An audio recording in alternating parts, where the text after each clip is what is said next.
Oke, tadi masalah ASP ya, average selling price. Sekarang gas distribution volume. Ya, jadi ini teman-teman mindsetnya akan saya arahkan supaya nanti enak. Kita ambil kesimpulannya gampang. Oke, jadi begini. eh, Volume distribusi gas di PGN ya. Jadi PGN tuh bisnisnya dia ada tiga besar deh. Bisnisnya tuh ada tiga besar dia ya. Bisnisnya ada tiga besar. Saya kasih tahu begini. Bisnisnya itu eh, dia ada distribusi.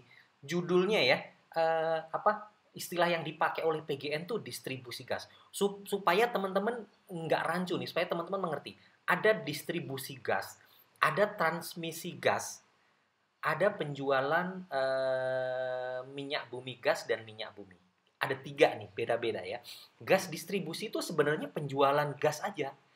Jadi PGN punya gas, gas ini bisa punya dia sendiri yang dia beli dari anak usaha misalnya, atau dia beli dari perusahaan K3S yang lain, dari perusahaan yang punya tambang gas.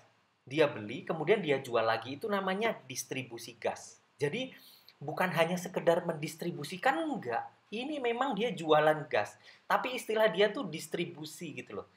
Nah, yang kedua tuh gas transmisi. Nah, kalau transmisi ini bener pure dia punya apa namanya infrastruktur untuk transmisi gas. Ada orang yang mau pakai infrastrukturnya PGN, nah itu bener, itu namanya transmisi gas. Lalu yang ketiga penjualan minyak dan gas. Nah, penjualan minyak dan gas itu penjualan dari anak usahanya PGN, anak usaha PGN. Itu PGN punya anak perusahaan di industri hulu, punya tambang minyak dan gas. Nah, hasil dari tambang itu dijual, itu namanya penjualan. Kira-kira bisnisnya tiga itu. So, yang paling besar adalah itu gas distribution. Jadi saya fokus ke sini ya, gas distribution.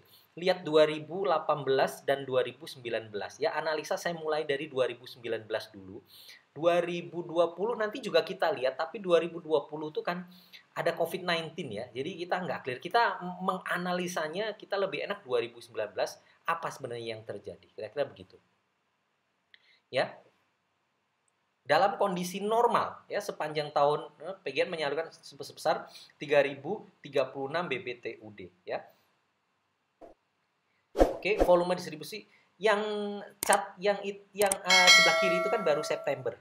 Ini adalah rilis data dari PGN waktu itu public expose di bulan September. Jadi saya baru punya cat bulan September, tapi catatan yang sebelah kanan adalah akhir tahun. Ya, volume distribusinya 990, di sini baru 971, akhir tahun tuh 990. Dibanding 2018 dia masih tumbuh. Ya, jadi teman-teman 2019 itu masih tumbuh loh. Teman-teman kalau dia net profit mungkin turun, tapi kita mesti clear bahwa pertumbuhan volume distribusinya masih naik. Dalam kondisi normal, normal di sini artinya tidak ada COVID-19 nih, maksud saya normal tuh begitu ya, nggak ada kondisi yang pandemi seperti ini, jadi kondisi normal. Bahwa industrinya nggak normal, maksud saya ada pelemahan industri 2019, iya, tapi tidak ada pandemi. Itu artinya masih tumbuh 3%. Gitu ya, jadi distribusi masih tumbuh 3%. Terus harganya berapa? Tadi kan sudah kita review di slide selanjutnya. Harganya tuh 8,5 MMBTU. Nih ya, 8,5 MMBTU nih. Nih. Jadi 8,5 itu dikalikan ini loh teman-teman. Jadi keseluruhan pendapatan Pertamina dari distribusi gas tuh ini 990 BBTUD dikalikan harganya ini 8,5 itu. Kira-kira begitu. Nah, teknisnya kalau teman-teman bingung dari BBTUD menjadi MMBTU ini gimana? Kalau BBTUD itu kan per daily, per daily. Kalau ini kan harga yang apa namanya 8,5 ini harga kira-kira per MMBTU. Nah, nanti teknisnya saya ada. Nanti teman-teman kita diskusi di komen di bawah aja, nggak usah saya sampaikan di sini terlalu rumit nanti habis waktu kita. Itu teknis. Yang penting teman-teman tahu aja bahwa harga rata-rata ASP-nya itu 8,5 USD. Ya. Yang digunakan pemerintah ya harga acuan ini per MMBTU ini. Terus volume distribusi sekian ya volume distribusi ini, artinya total pendapatannya PGN adalah ini total distribusi ini dikalikan dengan harga. So gitu ya. Nah, yang ditakutkan teman-teman, yang ditakutkan banyak orang nih, kenapa harga sahamnya turun adalah nanti kalau diturunkan menjadi 6 dolar, diturunkan menjadi 6 USD, orang khawatir bahwa pendapatannya langsung ngedrop dari 8 ke 6 berapa persen tuh. Artinya 990 ini tadinya dikalikan 8, sekarang akan dikalikan 6. Itu totally salah. Ya teman-teman, itu totally salah, nggak ada yang menganalisa, nggak ada yang mau kasih tahu. Sekarang saya kasih tahu, turunnya sebenarnya tidak sebesar itu. Turunnya tidak sebesar itu. So ini datanya, saya kasih tahu ya, ini datanya teman-teman. Nah ini undang-undang ya dan peraturan terkait penurunan harga gas. Undang-undang dan peraturan terkait penurunan harga gas. Teman-teman harus pelajari ini, teman-teman harus tahu supaya nggak mislead saat analisa, supaya nggak misleading. Nah, oke. Sekarang kita lihat ini ya. Teman-teman baca pasal 3. Ya. Ini peraturan presiden nomor 40 tahun 2016 pasal 3 ya. Dalam hal harga gas bumi sebagai dimaksud dalam pasal 2 tidak dapat memenuhi keekonomian industri gas bumi lebih tinggi dari yang menteri dapat menetapkan harga gas bumi tertentu. Jadi dibatasin 6 memang harganya. So kalimatnya begini, tapi kira-kira adalah harganya akan diturunkan ke USD 6. Oke ya, dalam pasal 3 ya disebutkan ya. Oke, sekarang teman-teman ke pasal 4. Ya, ke pasal 4.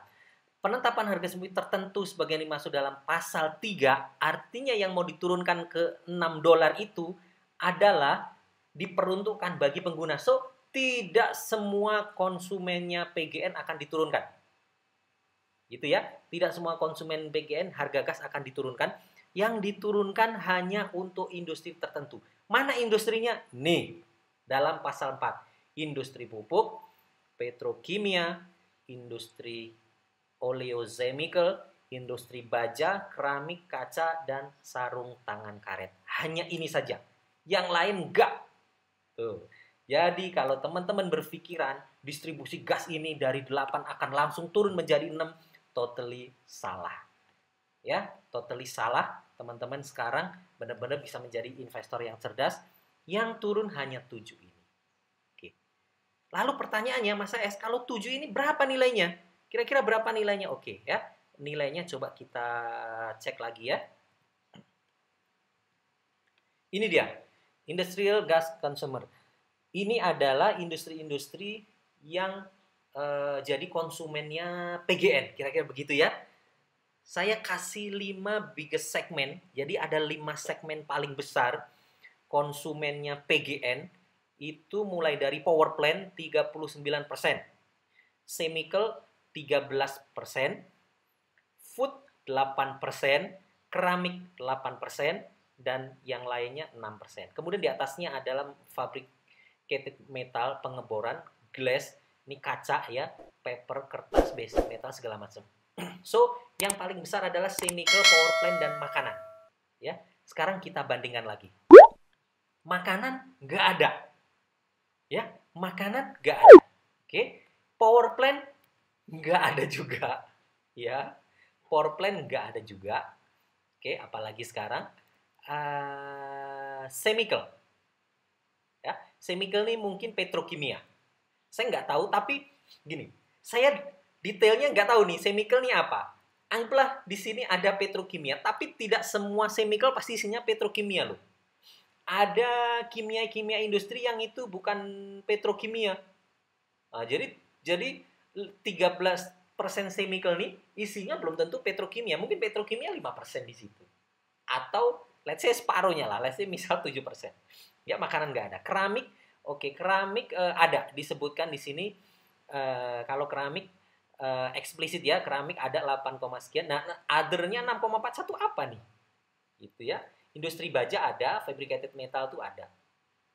Oke, hitungan saya nih ya, dari chemical, kemudian ditambah fabricated metal, ditambah glass, chemicalnya juga nggak semua ya, terus ditambah keramik.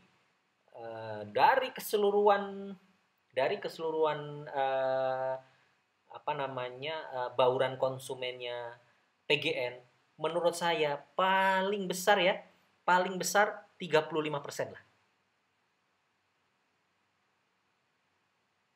Ya. Buat saya bukan 35, 25%. Ya, 25%. Karena chemical kita juga nggak semua, power plant aja enggak. Paling yang bener-bener ada angkanya itu kan fabricated metal 5%, keramik 8%, 13-14%. 14%. Masih ada 10% nih. 10% apa nih? Nah, ya dari chemical. Ya, separuhnya. Ya, hitungan saya yang benar-benar turun tuh hanya 25% dari keseluruhan konsumen. Yang lainnya nggak turun. Oke, 25% itu berapa angkanya? Ini dia. Ya, ASP adjustment with 25% exposure penurunan. Gitu ya. Jadi gimana cara saya ngitung? Nah, itu hitungan saya tuh. 8,5. Ya. 8,5 dikali 75. Jadi yang 75% masih pakai harga 8,5, yang 25% pakai harga 6. Oke, bener ya, dibagi 100. Oke, itu ini typo ya, bukan 78,7 tapi 7,87 maksudnya. Ya, proyeksi ASP masih around 7,87 MMBTU, hanya turun 0,63 aja. Jadi turunnya bukan 2. Dari 8,5 ke 6 itu 2,5, tapi turunnya bukan 2,5 karena eksposurnya nggak sebesar itu. Jadi buat saya, angka penurunan ASP-nya itu hanya 0,63 aja. 0,63 itu berapa kalau dari 8,5? Hanya sekitar 7% kok. Jadi penurunannya nggak sebesar itu kalau teman-teman mau analisa. Oke? Jadi sebenarnya harga gas industri itu nanti kalau memang benar-benar diterapkan, sampai hari ini pun belum diterapkan itu. Karena terkait dengan COVID-19 ini, jadi mulai kapan itu peraturan presiden memang belum diterapkan. Nanti kalau diterapkan, menurut saya, buat saya, nggak sesignifikan itu penurunannya. Bukan dari 8,5 ke 6, tapi hanya dari 8,5 ke 7,87. Dari mana analisanya Mas AS? Ya, dari sini. Oke, peraturan presiden ini, kemudian ditambah dengan ini, segmen, terus kita hitung. Ya, oke ya. So, problem pertama, penurunan harga gas. Penurunan harga gas kita sudah tahu bahwa turunnya ternyata tidak se-ekstrim itu, ya. Oke, itu tadi kan sentimen negatifnya. Nggak ada sentimen negatif lain loh di PGN selain penurunan harga gas. Kalau ada informasi harga gas naik gitu, oh PGN kemarin nggak jadi turun tuh, dari 2.200 bablasnya 3.000, bukan 1.800, saya kasih tahu. Sentimen negatifnya cuma ini aja. Jadi yang mesti kita kulik-kulik, yang mesti kita pelajari cuma ini. Oke ya. Sekarang, nah kalau ada sentimen negatif, tentu kita harus ada sentimen positif dong supaya balance, supaya teman-teman tahu. Oke, apa sentimen positifnya? Ini dia sentimen positifnya. Ya. Sentimen positifnya ada di sini, ini ada di pasal 5 ya. Pasal 5, penetapan harga gas bumi tertentu kepada pengguna gas bumi, bla bla bla. Pasal 4 dilakukan melalui penyesuaian harga gas bumi yang dibeli dari kontraktor. Nah, teman-teman harus tahu ya. Kecuali gas bumi yang dibeli dari kontraktor, dilakukan gas bumi dibeli dari pengguna gas bumi secara langsung dari kontraktor atau melalui badan usaha pemegang izin usaha niaga gas bumi. Kira-kira begini. Tadi sudah saya jelaskan ya, bisnis gedenya PGN itu nih, distribusi, transmisi, sama penjualan minyak dan gas ya. Nomor 1, nomor 2, dan nomor 4 tadi sudah saya jelaskan ya. Distribusi itu PGN beli gas dari tempat lain lalu dijual lagi. Nah, ternyata penurunan harga gas itu nggak semata-mata jatahnya PGN aja yang diturunin. Enggak. Tuh liatin pasal 5. Penetapan harga gas bumi tertentu kepada pengguna, pasal 4 tadi itu, 7 itu dilakukan melalui penyesuaian harga gas bumi yang dibeli. Tuh. Jadi nanti harga belinya PGN ke tempat dia beli, entah di mana tuh, entah beli di Medco, entah beli di ConocoPhillips, entah beli ke Pertamina, entah beli kemana lah. Itu ternyata juga disesuaikan loh. Bukan hanya PGN aja yang diperes gitu, yang lain ya enak-enakan, enggak. Harga beli dari hulunya nanti juga di adjustment. So, jadi di PGN-nya setelah penurunan hanya 7%, oh ternyata di hulunya juga dikurangi harganya. Sebenarnya nggak terlalu signifikan tuh gitu. Jadi saya heran kenapa harga gasnya, harga PGN ini turunnya dalam banget. Padahal kalau kita analisa, ini sangat menarik. Ya. Jadi nanti harga gas yang dibeli dari kontraktor itu juga turun. Nah, turunnya lalu gimana Mas AS? Cara hitungnya? Cara hitungnya begini. Kan mayoritas distribusi gas. Oke, sekarang gini. Dari gas yang didistribusikan itu, yang murni milik PGN berapa? Yang dia dari beli kontraktor berapa? Nah, let's say yang PGN beli dari kontraktor itu 60%, misal begitu ya. 60%. Artinya 60% itu harganya buat PGN nggak ada pengaruhnya. Dari 100% penurunan itu, 60% ternyata bisa diserap oleh hulu. Jadi yang menjadi beban PGN cuma 40%. Kira-kira begitu. Nah, jadi penurunan 7% ini bukan 100% menjadi bebannya PGN.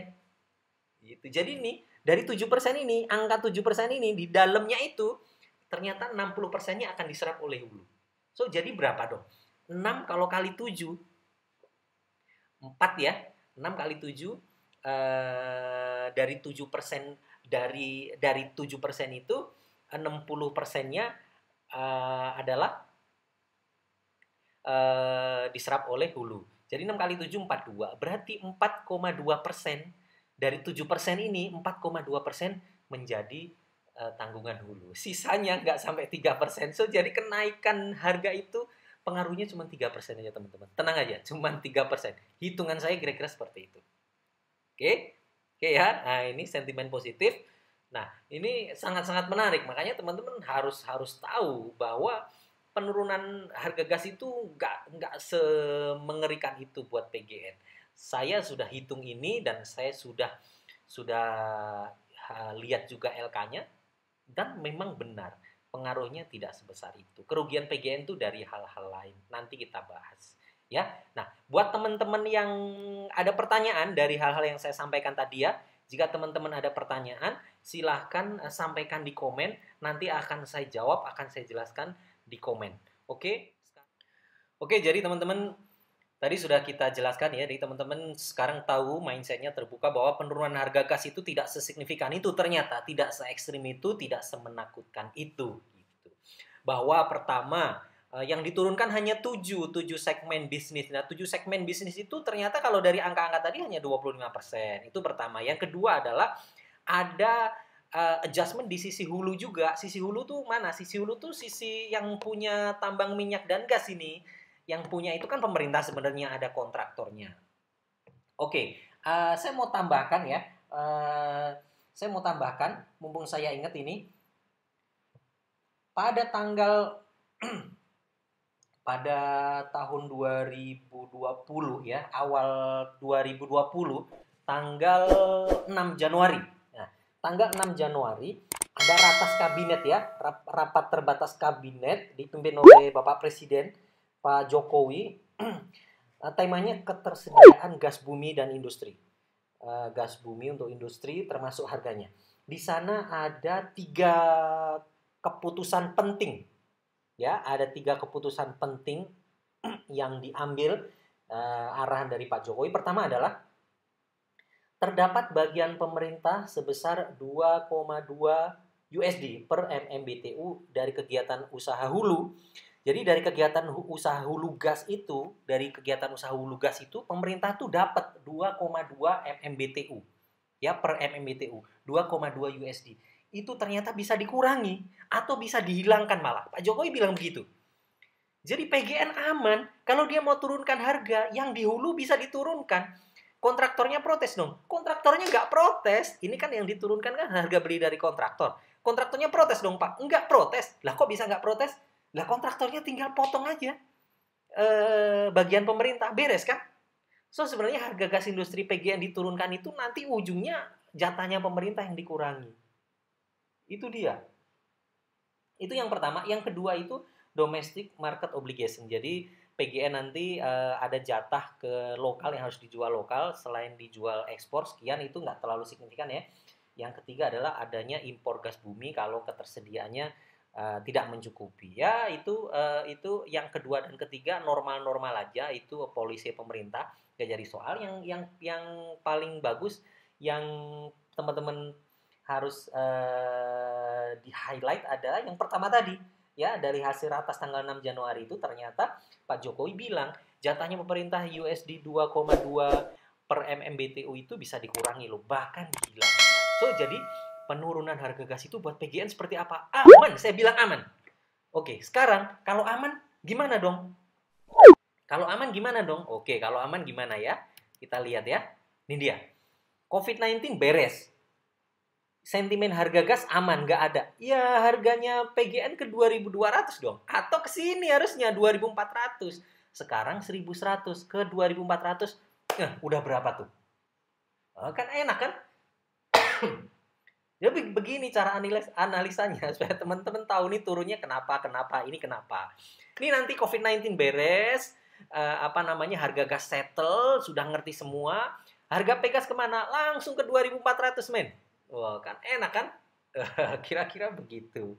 Oke, kita lanjutkan lagi biar makin pinter ya, makin smart. Itu tadi yang saya bilang value investing. Teman-teman bisa lihat ya, bahwa penurunannya itu ternyata hanya karena sentimen-sentimen seperti itu, dan belum ada angka-angka yang menjelaskan gitu loh.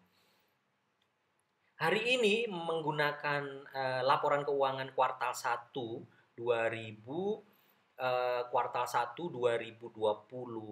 PGN itu valuasinya berada di 0,67 book value.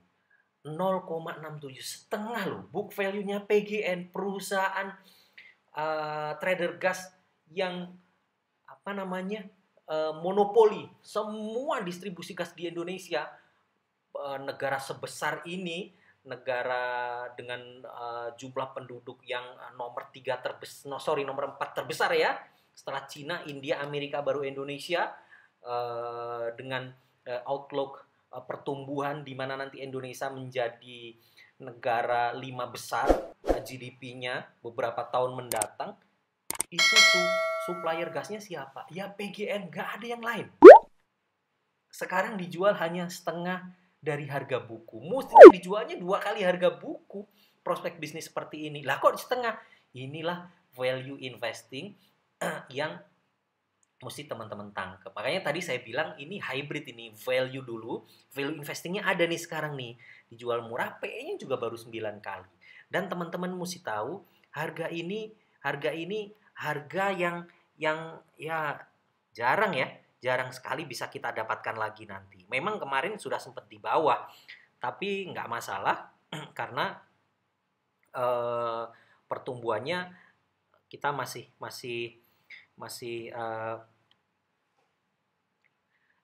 nanti kita diskusikan ya, kira-kira prospek kedepannya seperti apa. Dan 0,67 nilai buku itu ternyata belum pernah terjadi selama ini ya. Jadi itu harganya benar-benar sudah di bawah banget, dan ya ini susah sekali kita dapatkan di hari-hari mendatang. Ini karena ada COVID-19 aja ini, jadinya harga murah banget. So 2.400, 2.500, setelah itu nanti kita lihat lagi growth seiring perkembangan bisnisnya. Tapi ini bisa menjadi salah satu saham yang nanti naik tinggi, sustain terus seiring pertumbuhan bisnis 6, 7, sampai 10 tahun ke depan. Bisa saja naiknya ke 5.000, 7.000, atau 8.000. Sangat peluang itu sangat terbuka.